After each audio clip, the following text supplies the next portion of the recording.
कपिल सिब्बल साहब, आदरणीय दिग्विजय सिंह जी, डायरेक्टर उपजान साहब, संजय शर्मा जी, साकेत गोखले जी, संजय रावत जी, सबसे पहले तो मैं इस किताब के लिए आपको दिल से बधाई देना चाहता हूं कि आपकी बहादुरी की बातें लोगों तक पहुंचेंगी इसके माध्यम से।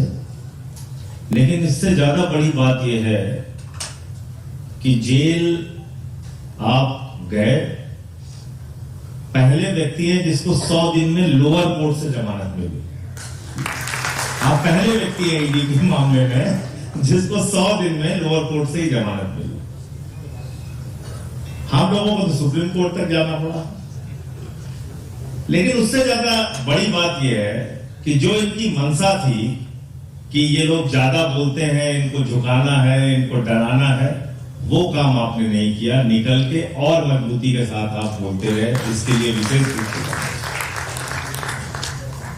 मुकदमा क्या था? साकेत गोखले पे 500 रुपए के भ्रष्टाचार था। कोई जानता है इस देश में? 500 रुपए के भ्रष्टाचार था। मुकदमा क्या था संजय रावत पे? मुकदमा यह था कि इन्होंने अपने दोस्त से बैंक के खाते में लोन लिया और उसी पैसे को वापस किया। दोनों के रिकॉर्ड मौजूद थे और इन्होंने अपने इलेक्शन के नॉमिनेशन में उसको डिक्लेयर किया था। ये भ्रष्टाचार है, ये लगा था इनके ऊपर। मुकदमा क्या था अरविंद केजरीवाल जी के ऊपर? मुकदमा इनके ऊपर यह था कि इन्होंने भ्रष्टाचार किया एक्साइज पॉलिसी में, जिस एक्साइज पॉलिसी से दिल्ली को फायदा हुआ, ज्यादा रेवेन्यू आया। मुकदमा यह था इनके ऊपर कि एक मैं बैनर भाजपाइयों का देख रहा था जो अरविंद जी के खिलाफ प्रोटेस्ट कर रहे थे, तो उसमें लिखा हुआ था 1,29,000 करोड़ रुपए का शराब घोटाला। कुल दिल्ली का बजट है 70,000 करोड़। कुछ भी खबरें चला रहे हैं। और सबसे ज्यादा पीड़ा यह नहीं कि ठीक है नरेंद्र मोदी राजनीतिक प्रतिद्वंदता दिखा रहे हैं, वो हमसे नफरत करते हैं या उनके मन में हमको लेके गुस्सा है, वो केजरीवाल जी पे मुकदमे करना चाहते हैं, जेल भेजना चाहते हैं, चलो ठीक है। लेकिन सबसे ज्यादा कष्ट की बात यह है कि जिस तरह से मोदी मीडिया लगता है आपके पीछे, मतलब वो उसका बस चले तो वो कोर्ट बन के फैसला ही सुना दे कि भाई इनको तो तुरंत फांसी चढ़ाइए, इन्होंने सारा भ्रष्टाचार कर रखा है। 1 रुपए की बरामदगी अरविंद केजरीवाल जी के घर से नहीं हुई। 1 रुपए की।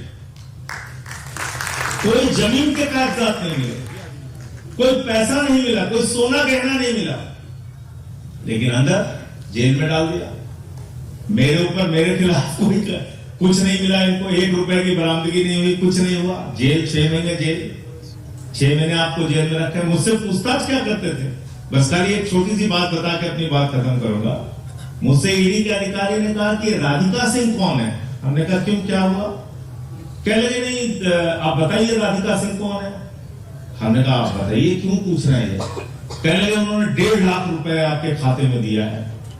तो हमने कहा राधिका सिंह जी वही है जो आज सुबह आप मिल के आए हैं, हमारी माँ 75 साल की, जिनसे आप सुबह मिल के आए हैं। और उन्होंने हमारे पास पैसा नहीं था अपने इंश्योरेंस का पैसा जमा करने के का, तो अपने पेंशन के खाते से 1.5 लाख रुपए मेरे खाते में ट्रांसफर किया। मैंने कहा मेरी ईमानदारी की जांच कर रहे हैं कि भ्रष्टाचार की जांच कर रहे हैं? ये इन्वेस्टिगेशन था। अब कहां बोले हम लोग ये बातें जाके? लेकिन सबसे बड़ी बात यह है, सबसे बड़ा तमाचा अगर अभी तक लगा है पूरे ईडी की इनकी कार्रवाइयों में, तो वो लगा है अरविंद जी के मामले में। जब सीबीआई की कोर्ट ने कहा 1 पैसे का भी सबूत अरविंद केजरीवाल, मनीष सिसोदिया के खिलाफ नहीं है, ये सबसे बड़ा तमाचा है। तो इन्होंने जो जेल काटी या जो बदनामी झेली या जो हम लोगों के बारे में उल्टी सीधी खबरें छापी गई, संजय रावत जी के बारे में बड़ी बड़ी हेडलाइन बनाई गई, या साकेत गोखले के बारे में बनाई गई, या केजरीवाल के बारे में या मेरे बारे में बनाई गई, उसकी भरपाई कैसे होगी? उसकी भरपाई कहां से होगी? नहीं हो सकती। तो ये मनोबल गिराने की पूरी कवायद थी, आपको झुकाने की पूरी कोशिश थी। लेकिन मैं फिर बधाई देना चाहता हूं इस बात के लिए कि हम झुके नहीं, और जब तक जीवित हैं झुकेंगे नहीं। चाहे जितना अत्याचार आपको करना है कीजिए, उससे कोई फर्क नहीं पड़ता। जय हिंद।